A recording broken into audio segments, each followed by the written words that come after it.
Não consigo. Simplesmente não estou pronta para isso. As palavras, claras e nítidas, cortaram o ar do telhado em Portland, silenciando o quarteto de cordas no meio de uma nota. Ajoelhei-me, um anel de diamante de $12.000 brilhando, sob o olhar coletivo de Frank, Jenny e todos os amigos que eu pensava ter em comum. Beth foi embora, me deixando exposta, a caixa aberta uma piada cruel. Sua última mensagem, horas depois, dizia simplesmente: não se preocupe em tentar consertar o que não está destinado a ser. O ar do noroeste do Pacífico, geralmente fresco e úmido, parecia cortante contra meu rosto, enquanto eu me ajoelhava no terraço em Portland. 4 anos, uma vida inteira de pequenos momentos culminaram nisso. Beth e eu já tínhamos conversado bastante sobre casamento, sobre filhos e uma casa fora da cidade. Eu achava que sabia o que ela queria. Investi uma pequena fortuna nesta noite. O terraço exclusivo, o chefe servindo os aperitivos discretamente,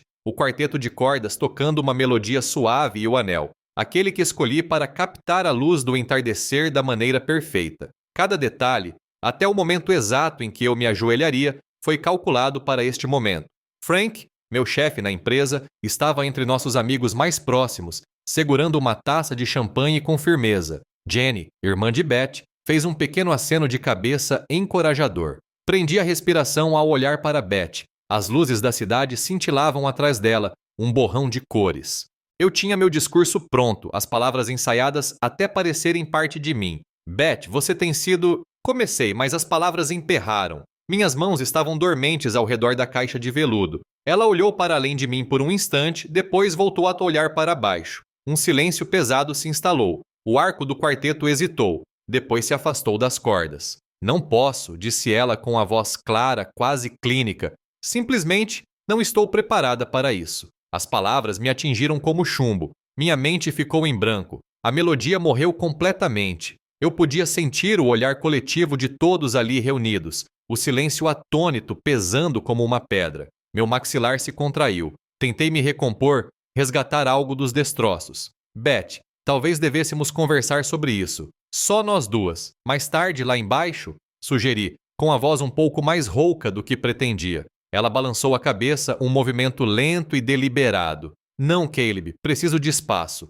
Preciso de tempo para pensar no que realmente quero. Ela não olhou para o anel. Não olhou para mim, na verdade. Virou-se, o vestido um turbilhão de tecido contra o céu noturno, e caminhou em direção ao elevador. Jenny me lançou um olhar rápido e apologético, os olhos arregalados com uma angústia que combinava com a minha, antes de correr atrás da irmã. Fiquei ali, de joelhos, a caixinha do anel aberta iluminando minha humilhação repentina e brutal. O maestro do quarteto de cordas abaixou o violino. Frank evitou meu olhar. A viagem de volta para casa pareceu interminável. O banco do passageiro, geralmente cheio da conversa animada da Beth, era um espaço vazio. Estacionei na nossa garagem, a casa escura e silenciosa. O carro dela não estava lá. Um nó se apertou no meu estômago. Lá dentro, a porta do armário estava entreaberta. Metade das roupas dela tinha sumido. No balcão da cozinha, ao lado de uma caneca de café pela metade, havia um pequeno bilhete, a letra caprichada dela.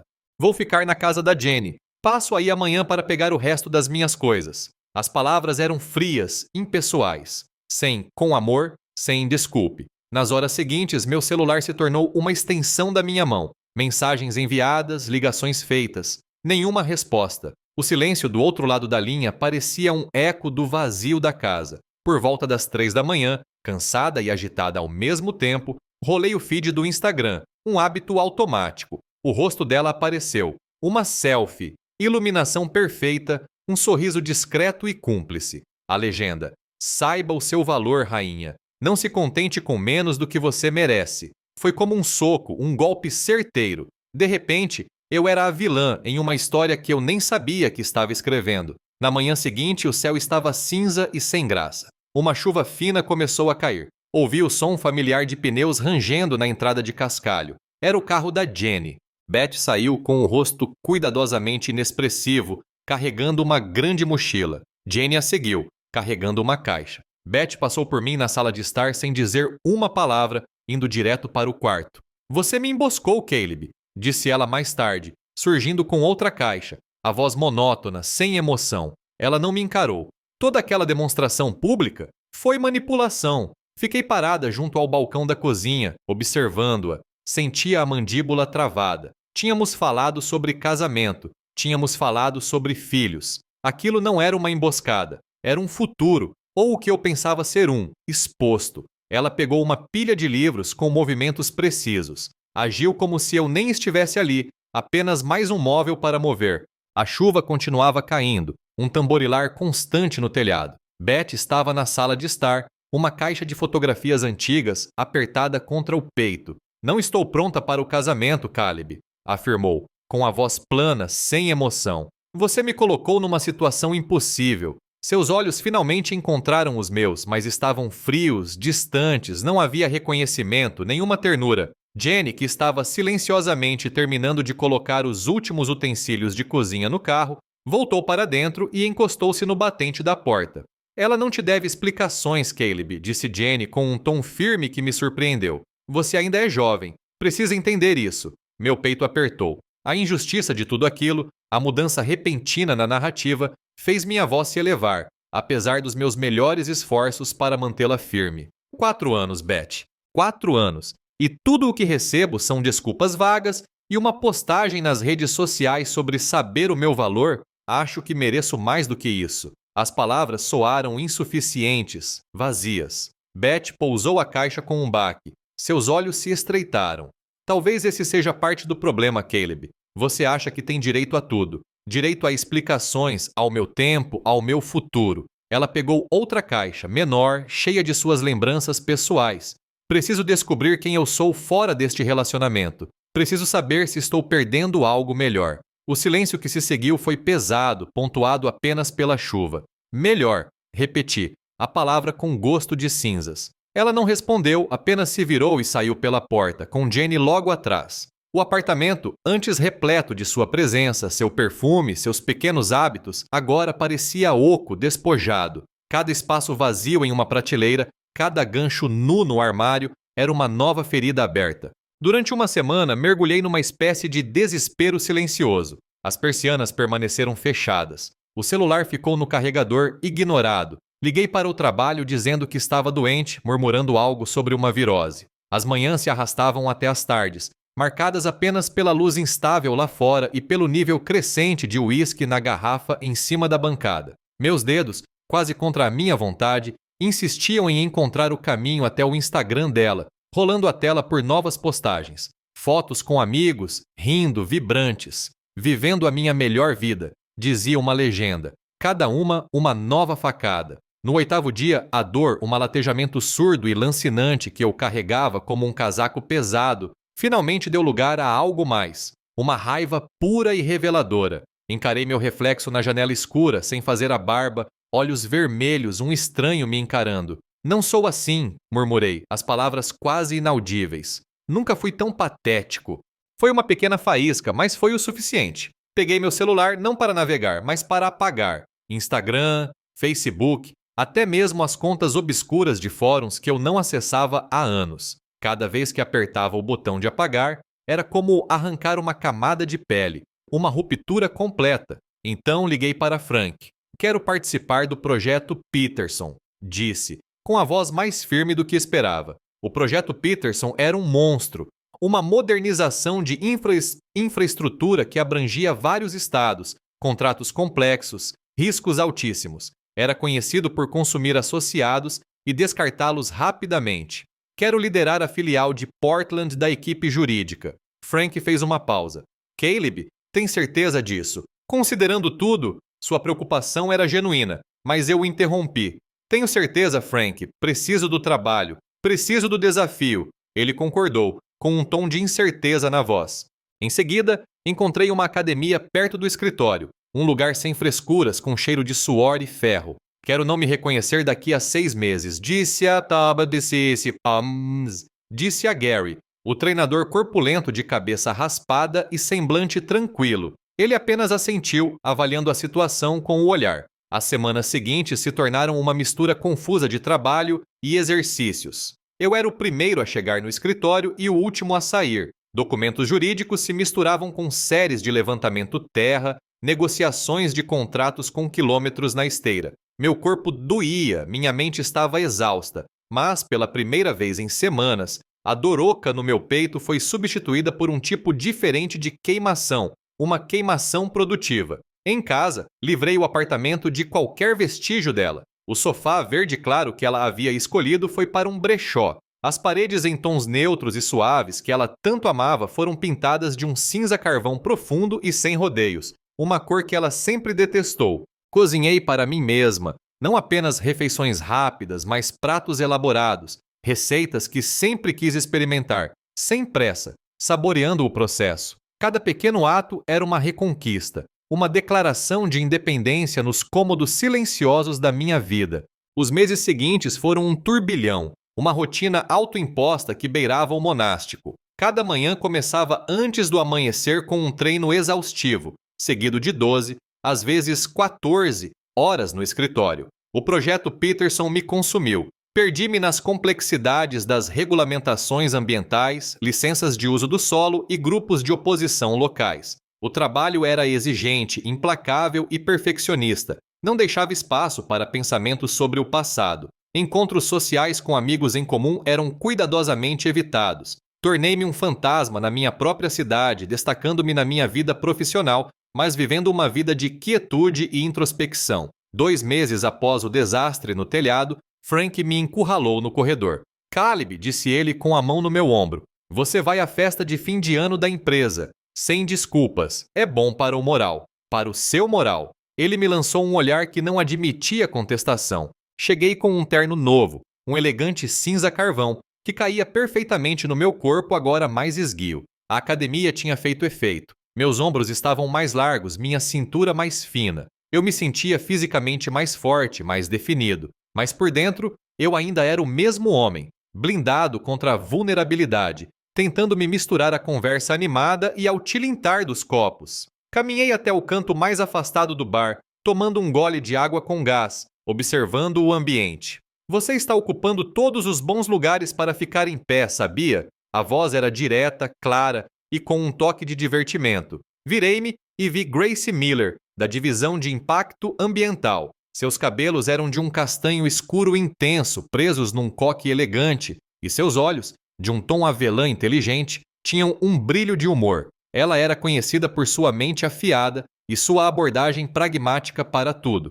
Dá espaço para mim, acrescentou dando-me uma cutucada brincalhona com o cotovelo, abrindo espaço para si mesma. Desculpe, consegui dizer um pouco surpresa. Não esperava ser abordada diretamente. Ela tomou um gole da bebida, um coquetel transparente com uma rodela de limão. Não precisa se preocupar. Só estou me aconchegando. Ela fez uma pausa e então se virou completamente para mim. Tenho ouvido falar muito sobre o seu trabalho em Peterson. Frank está elogiando muito. Diz que você praticamente comeu e dormiu nesse projeto nos últimos 2 meses. Um leve rubor subiu pelo meu pescoço. Elogios não eram algo que eu buscava, não mais. É um projeto grande, eu disse, dando de ombros levemente. Bastante trabalho para me manter ocupada. É sim, ela concordou. E você está fazendo um trabalho excepcional. Aquela disputa sobre a licença no condado de Deschutes? Brilhante. Nos poupou semanas, talvez meses. Suas palavras, tão objetivas, me desarmaram. Entramos numa conversa leve, daquelas que parecem não exigir nenhum esforço. Falamos sobre as complexidades do projeto Peterson, o absurdo de certas políticas da empresa e as ambições que ambas tínhamos para nossas carreiras. Grace era direta, articulada e extremamente inteligente. Ela tinha um jeito de ir direto ao ponto, sem rodeios. Pela primeira vez em muito tempo, me vi sorrindo de verdade. Um sorriso genuíno que chegava aos meus olhos. A tensão nos meus ombros se dissipou. A presença dela foi uma mudança revigorante em relação à solidão autoimposta, uma interrupção bem-vinda ao zumbido silencioso de raiva e melancolia que me acompanhava constantemente. Ela ouviu atentamente, fez perguntas perspicazes e compartilhou suas próprias experiências com uma abertura que, lenta e gentilmente, me fez sair da minha concha. Conversamos durante a maior parte da noite. A conversa fluiu desde nossas diferentes divisões dentro da empresa até nossas aspirações de carreira a longo prazo, o potencial de crescimento e os desafios que prevíamos. Senti uma conexão, algo natural e espontâneo. Não era romântico, ainda não, mas era uma conexão, mesmo assim, um elo com um mundo que eu quase havia esquecido que existia. Quando a festa começou a terminar e as pessoas começaram a pegar seus casacos, Grace se virou para mim. Foi ótimo, Caleb, disse ela, com a voz mais suave agora, mas ainda direta. A gente devia conversar mais sobre isso qualquer dia desses. Quem sabe tomando um café. Uma onda de calor esperançoso se espalhou pelo meu peito, dissipando parte do frio persistente. Não foi uma onda dramática nem um fogo ardente, mas uma mudança silenciosa e sutil, uma sensação de possibilidade. Senti-me mais leve ao sair da festa, o ar fresco e puro da noite de inverno contra o meu rosto. Uma pequena semente havia sido plantada na paisagem árida da minha vida recente, um minúsculo broto verde na terra dura. O café com Grace se transformou em almoço. O almoço se transformou em longas caminhadas durante os intervalos, conversando não apenas sobre trabalho, mas também sobre livros, viagens e observações discretas sobre a cidade. Encontrei uma inesperada tranquilidade em sua presença. Ela era direta, mas não áspera, inteligente, mas não condescendente. Aos poucos, comecei a me abrir compartilhando fragmentos do último ano, a dor do noivado rompido, a vergonha silenciosa. Grace ouviu atentamente sem interromper, seus olhos cor de avelã fixos nos meus. Ela não ofereceu clichês nem tentou resolver a situação. Em vez disso, ofereceu uma compreensão silenciosa, uma perspectiva que não era julgadora, apenas observadora. As pessoas mudam, Caleb, ela dissera certa vez, enquanto tomávamos um expresso no final da tarde. E às vezes, elas não querem admitir isso nem para si mesmas, muito menos para os outros. Suas palavras ressoaram, como um pequeno e claro sino no fundo da minha mente. O respeito profissional que tínhamos forjado nas trincheiras do projeto Peterson floresceu em um afeto pessoal genuíno. Foi construído sobre honestidade, valores compartilhados e uma compreensão que parecia sólida e real. Percebi que estava realmente vivendo de novo. A alegria tranquila de risadas compartilhadas, o conforto da companhia, o simples prazer de planejar uma caminhada de fim de semana, esses momentos, lenta e sutilmente, começaram a preencher os vazios. Minha dedicação ao trabalho valeu a pena. Alguns meses depois, Frank me chamou em seu escritório. Seu rosto, geralmente sério, exibia um raro sorriso. Caleb, disse ele, estendendo a mão. Parabéns, você foi promovido. Associado sênior, com efeito imediato. Ele me deu um tapinha nas costas. Seu trabalho com Peterson foi excepcional. Mais do que isso, sua resiliência, seu foco, foram admiráveis. Ele me olhou, um olhar inquisitivo. Que bom te ver de volta à ativa. Agradeci-lhe, sentindo uma onda de orgulho e alívio. A promoção era um sinal tangível de que o trabalho árduo, o isolamento, a pura vontade de seguir em frente tinham valido a pena. Mas, mesmo enquanto eu comemorava, uma mudança sutil no comportamento de Frank começou a se notar. Ele sempre fora meticulosamente profissional, um homem que compartimentava sua vida com precisão cirúrgica. Agora, havia mudanças. Ele parecia mais distraído, seu olhar frequentemente desfocado, perdido em algum lugar distante. Eu o flagrava atendendo ligações em voz baixa em seu escritório, a porta entreaberta, a voz baixa e urgente. Sua rotina previsível de sempre começou a vacilar, e as noites em claro se tornaram mais frequentes. Começaram a circular sussurros entre os associados mais jovens, conversas discretas perto do bebedouro. Ouvi dizer que o Frank está com problemas no casamento. Separação, pelo que ouvi. Descartei como fofoca de escritório, a habitual agitação da vida pessoal se tornando um espetáculo público. Minha própria vida finalmente estava se estabilizando em um ritmo confortável com Grace, minha carreira decolando. Eu não tinha energia para dramas de escritório. Então, numa noite, quando os últimos raios de sol do inverno desapareciam e a chuva começava a bater nas janelas, eu estava arrumando minha pasta. Grace já tinha saído, uma hora antes para um jantar com um cliente. Olhei pela janela enquanto trancava a porta do meu escritório. O sedã escuro de Frank saiu da garagem, com as lanternas traseiras brilhando em vermelho na penumbra crescente. Esperei o elevador, pensando numa cláusula particularmente espinhosa de um contrato. As portas do elevador se abriram e uma figura emergiu, movendo-se com uma graça familiar e fluida. Prendi a respiração. Beth. Ela vestia um elegante sobretudo, seus cabelos brilhando sob as luzes do escritório.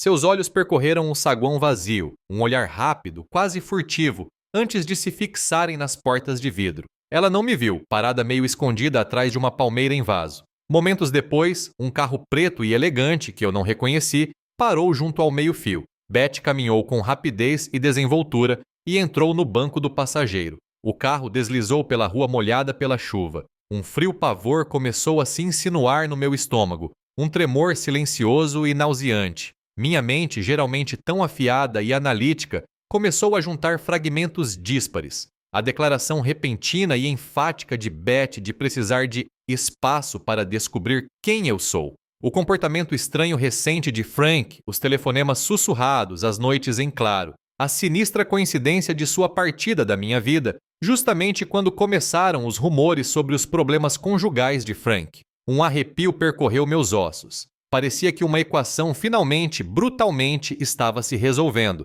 O frio pavor que senti ao ver Beth com o carro de Frank não se dissipou. Pelo contrário, se intensificou. Minha suspeita, antes um sussurro incômodo, agora se transformou em uma vibração persistente. Comecei a observar Frank.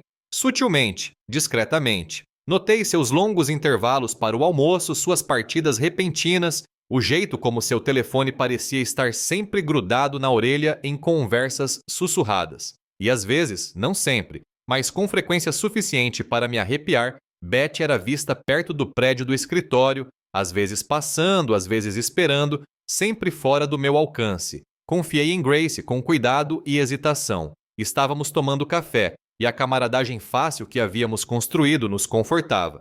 Tem algo errado, Grace. Comecei, e então expus minhas observações. O momento da saída de Beth, a mudança repentina na rotina de Frank. Ela ouviu franzindo a testa. Inicialmente estava cética. É uma empresa grande, Caleb. As pessoas vêm e vão. A vida pessoal de Frank é dele. Mas, à medida que eu detalhava as coincidências, os momentos específicos, quase sincrônicos, ela não pôde negar a estranheza da situação. Mesmo que você esteja certa, disse ela com a voz baixa e séria. Frank é um sócio sênior, um homem muito poderoso. Qualquer confronto direto pode ter consequências desastrosas. Sua cautela era lógica, um choque de realidade. As palavras dela me fizeram lembrar das próprias palavras de Beth.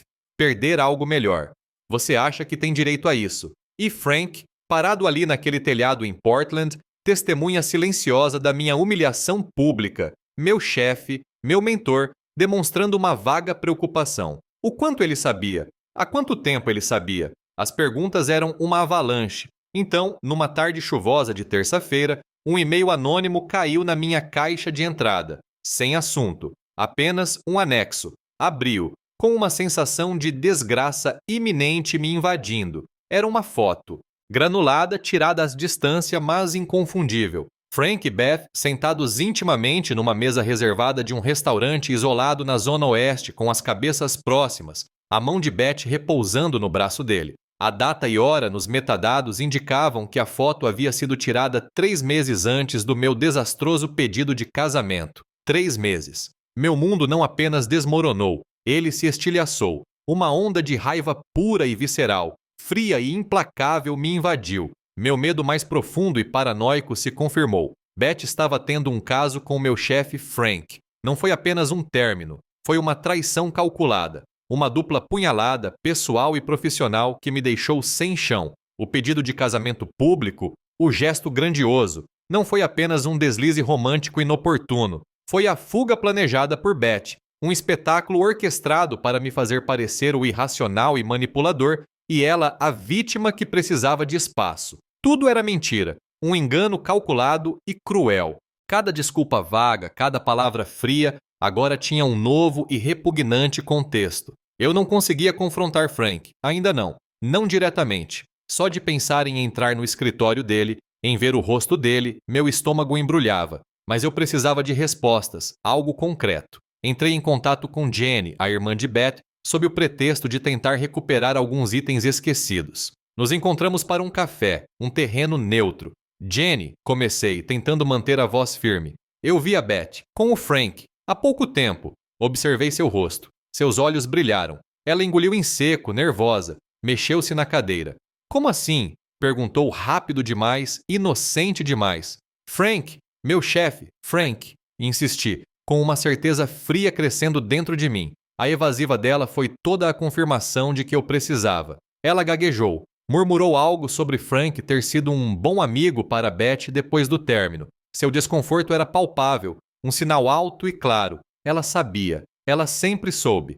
O peso total da decepção me esmagou naquele momento. Frank, o homem que havia me orientado, que havia elogiado minha resiliência, que havia agido como um superior preocupado, estava secretamente minando minha vida, meu relacionamento, meu futuro. Que audácia! Que cálculo repugnante! Eles conspiraram, eles planejaram, eles me viram desmoronar e deixaram acontecer. Foi um nível de engano que ultrapassou um simples caso extraconjugal. Foi uma manipulação completa e absoluta da minha confiança, da minha carreira, de toda a minha autoestima. A foto anônima parecia um objeto físico, pesado e frio em minhas mãos, enquanto eu a mostrava para Grace. Estávamos no meu apartamento, as paredes cor de carvão transmitindo uma atmosfera apropriadamente sombria. Contei toda a história, cada fragmento, cada lembrança, cada peça do quebra-cabeça, observando seu rosto enquanto as peças se encaixavam. Grace ouviu atentamente, sua expressão oscilando entre preocupação, descrença e uma fúria silenciosa e fria que se igualava à minha. Ela não precisou dizer uma palavra. Seus olhos, geralmente tão claros e serenos, estavam arregalados de puro choque e repulsa. Caleb, ela finalmente sussurrou, o nome quase inaudível. Isso é verdadeiramente desprezível. Ela compreendia a profundidade da traição, as intrincadas camadas de engano. Meu primeiro impulso, bruto e ardente, foi expô-los, invadir o escritório de Frank, foto na mão, e despir a traição deles para toda a empresa ver. A raiva queimava em minhas veias. Vou arruiná-los, eu disse com a voz tensa. Grace colocou a mão no meu braço, seu toque firme. Caleb, escuta. Frank é sócio sênior. Ele tem poder, tem contatos. Se você entrar de cabeça, arrisca tudo. Sua carreira, sua reputação. Você pode ser o que vai se dar mal. Ela me ajudou a conter a onda de emoção que me invadiu, me obrigando a pensar, a traçar uma estratégia. Conversamos por horas, analisando as implicações morais, as possíveis consequências profissionais para todos os envolvidos, a enorme dificuldade de provar algo tão insidioso sem parecer vingativo. Nas semanas seguintes, o escritório se transformou em um ambiente completamente diferente. Meus olhos, antes cegos, agora viam tudo. Passei a observar Frank e Beth com mais atenção. Os olhares sutis trocados em meio à multidão, os sorrisos quase imperceptíveis compartilhados quando pensavam que ninguém estava olhando. As conversas codificadas, onde uma menção casual a uma reunião com um cliente em um local específico, de repente, assumia um novo significado, pessoal. Comecei também a perceber o quanto o envolvimento pessoal de Frank com Beth estava comprometendo seu julgamento profissional. Percebi isso nas decisões menores, nas inclinações sutis em projetos nos quais a consultoria de Beth poderia ter um interesse indireto, ou onde sua futura trajetória profissional poderia ser influenciada. Não era algo explícito, ainda não, mas os indícios estavam lá. Comecei a compilar anotações discretas. Um caderno de espiral, guardado na gaveta da minha escrivaninha, tornou-se meu arquivo silencioso. Documentei ocorrências específicas. Frank saindo mais cedo, uma decisão questionável favorecendo um determinado fornecedor, um padrão incomum na alocação de projetos. Revisei documentos antigos de projetos, registros de comunicação, procurando por irregularidades, por qualquer coisa que pudesse indicar um conflito de interesses, um padrão de comportamento que antecedesse a separação. Os rumores sobre os problemas conjugais de Frank se intensificaram. Soube que o processo de divórcio estava de fato em andamento, usando a expressão genérica diferenças irreconciliáveis, o eufemismo jurídico usual para um casamento em crise. Então, a presença de Beth com Frank em eventos da empresa tornou-se mais evidente. No jantar de gala beneficente anual, ela estava lá, não como minha acompanhante, mas como a de Frank, com o braço entrelaçado casualmente no dele e um sorriso radiante. Surgiram alguns olhares curiosos. Boatos discretos se espalharam pela comunidade jurídica. Eles não estavam mais se escondendo. Minha vingança inicial e desenfreada se transformou em algo mais silencioso, mais frio, um renovado senso de propósito. Não se tratava mais de atacar, mas de justiça, integridade profissional. Decidi me abrir com Scott, um amigo próximo da firma, um homem em quem eu confiava há anos. Não revelei todos os detalhes íntimos do envolvimento de Beth, ainda não, mas falei de forma geral sobre as falhas éticas de Frank, seu julgamento potencialmente comprometido. Scott ouviu com o rosto sério. Essa é uma acusação séria, Caleb, disse ele, mas seus olhos demonstravam um apoio moral inabalável. Você precisa ter cuidado, mas se você estiver certo, isso precisa ser resolvido. Eu sabia que sim. Essa dupla traição, essa manipulação calculada que quase arruinou minha vida e agora ameaçava a integridade da empresa, não podia ficar impune, mas eu jogaria um jogo mais longo, um jogo mais inteligente, um jogo estratégico. Minha determinação era inabalável. Meu foco mudou, se estreitou, tornou-se clínico. A mágoa pessoal ainda estava lá, uma dor surda sob a superfície, mas não era mais o que guiava minhas ações. Agora, tratava-se de má conduta profissional, da integridade da empresa, de uma clara violação de confiança e ética. Continuei a reunir evidências, buscando não apenas observações circunstanciais, mas provas irrefutáveis. Analisei minuciosamente os arquivos do projeto, cruzando as decisões que Frank havia tomado com o surgimento da recém-formada empresa de consultoria de Beth. O padrão, antes sutil, tornou-se gritante. Casos em que Frank impôs decisões que, embora não fossem abertamente corruptas, direcionavam o trabalho ou os recursos de forma sutil para beneficiar, em última instância, a empresa incipiente de Beth. Cláusulas menores adicionadas aos contratos, recomendações específicas de fornecedores, aprovações aceleradas. Cada uma delas, isoladamente, parecia inofensiva, mas, em conjunto, pintavam um quadro perturbador. Passei horas debruçada sobre as políticas de ética da empresa, a volumosa pasta de regras sobre conflitos de interesse, conduta de executivos e procedimentos adequados. Marquei trechos, destaquei cláusulas, construindo um caso irrefutável. Grace, com seu olhar meticuloso para detalhes, tornou-se uma aliada inestimável. Ela me ajudou a cruzar as informações sobre a alocação de projetos de Frank com as conexões comerciais conhecidas de Beth, identificando um padrão claro e inegável de tratamento preferencial ou, no mínimo, uma negligência chocante na devida diligência, envolvendo os interesses indiretos de Beth. O relatório que elaborei meticulosamente era seco, factual e absolutamente devastador. Despojei-o de qualquer animosidade pessoal, de qualquer linguagem emotiva. Era uma crônica objetiva das decisões questionáveis de Frank, um esboço claro dos conflitos de interesse.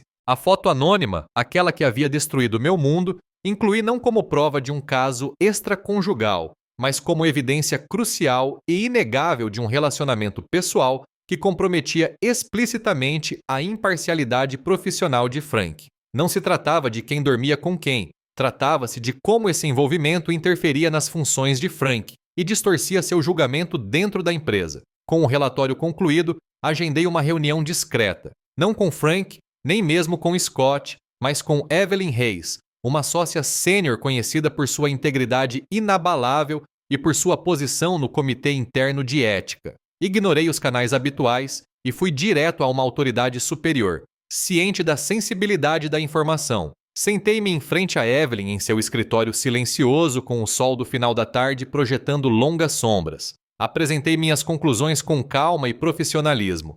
Enfatizei não a ofensa pessoal, mas a reputação da empresa, sua potencial exposição legal e sua integridade fundamental. Descrevi os casos documentados, as violações de normas e o padrão claro e sistêmico. Evelyn ouviu atentamente, sua expressão indecifrável a princípio, mas, à medida que eu prosseguia, seus olhos se tornaram mais penetrantes e pude perceber a visível impressão que minha meticulosidade causava, o peso das implicações se instalando. Quando terminei, o silêncio na sala se prolongou. Ela pegou o relatório, seus dedos percorrendo os títulos.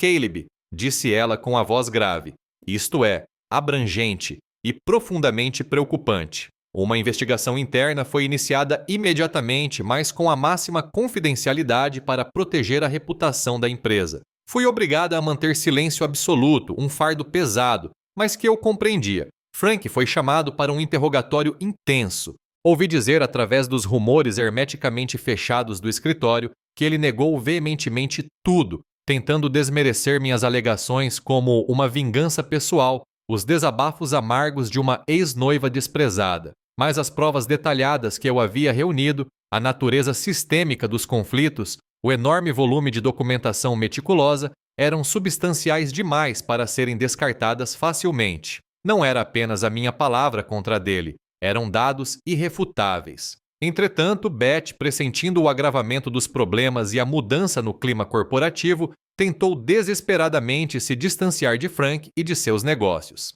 Sua empresa de consultoria repentinamente desistiu de um pequeno projeto relacionado a Peterson, alegando conflitos de agenda. Mas era tarde demais. Os fios estavam entrelaçados demais, o padrão estabelecido demais. A armadilha havia sido acionada.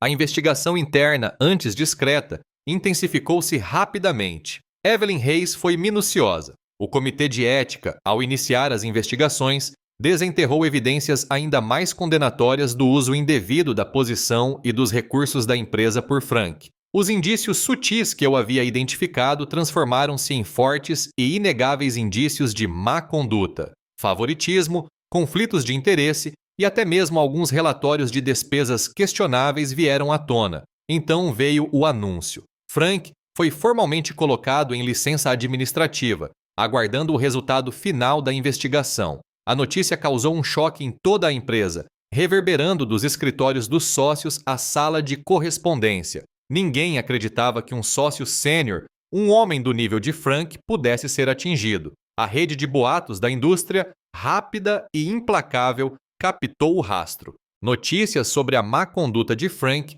agora inextricavelmente ligadas aos rumores de seu caso com Beth, espalharam-se como fogo em palha seca. Os novos empreendimentos de Beth, que dependiam fortemente da influência e das conexões de Frank, sofreram reveses imediatos e catastróficos. Clientes receosos de se associarem ao escândalo desistiram. As indicações secaram. Os promissores novos começos que ela buscava ruíram. Ela enfrentou isolamento profissional, julgamento público e o que parecia ser a ruína financeira, um reflexo cru, quase poético da minha própria humilhação pública naquele terraço em Portland. Frank, desesperado e encurralado, tentou me desacreditar. Espalhou rumores maliciosos, cochichando com qualquer um que quisesse ouvir sobre minha instabilidade após o término, me pintando como uma ex-noiva vingativa em busca de retribuição. Tentou apresentar tudo como uma vingança pessoal, não profissional, mas as palavras dele não surtiram efeito.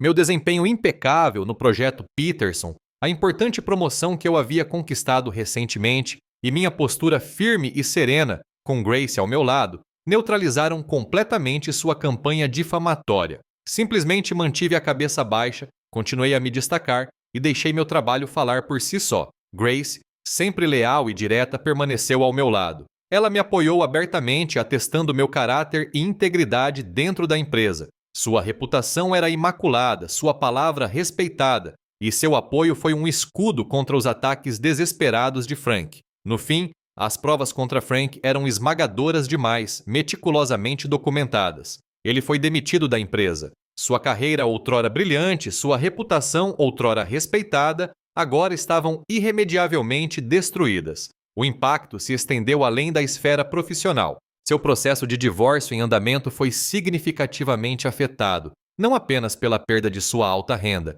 mas também pela exposição pública de sua infidelidade. Ele também enfrentou possíveis repercussões legais por algumas de suas transações financeiras mais duvidosas descobertas durante a investigação. Os novos começos de Beth se desfizeram completamente. Clientes importantes desapareceram, sua credibilidade evaporou e sua rede profissional, construída sobre a boa vontade de Frank, desmoronou. Os telefonemas começaram então, tentativas desesperadas de me contatar, mensagens de voz repletas de súplicas, tentativas de explicação, de buscar piedade, de obter uma explicação final. Não dei ouvidos a nenhuma delas. Estava resoluta. O tempo para explicações já havia passado há muito tempo. Senti uma profunda sensação de vindicação, mas não era a alegria triunfante da vingança que eu havia imaginado. Era uma satisfação mais silenciosa e profunda de justiça feita. Era a compreensão solene de que as ações têm consequências, que as mentiras são desmascaradas e que a integridade, no fim, muitas vezes prevalece. Percebi que o verdadeiro custo do comprometimento moral, tanto para Frank quanto para Beth, era muito maior e mais devastador do que eu jamais imaginara. A ruína era completa. A poeira na empresa baixou lentamente, como areia fina depois de uma tempestade. O que restou foi uma clareza absoluta. Minha integridade, antes questionada pelas acusações desesperadas de Frank, agora era inequivocamente reconhecida. Minha reputação profissional, em vez de ser prejudicada, foi significativamente fortalecida. A própria Evelyn Hayes, geralmente uma mulher de poucas palavras, elogiou minha coragem e diligência em um e-mail enviado a toda a empresa. Algumas semanas depois, ela me chamou novamente ao seu escritório. Caleb, começou ela com o olhar direto. Gostaríamos de lhe oferecer um cargo de liderança mais sênior. Você assumirá algumas das antigas responsabilidades de Frank, principalmente a supervisão do treinamento em ética e conformidade para nossos novos colaboradores. Não era apenas uma promoção, era uma missão. Aceitei não por ambição, mas com um renovado senso de liderança ética e um profundo compromisso com a transparência.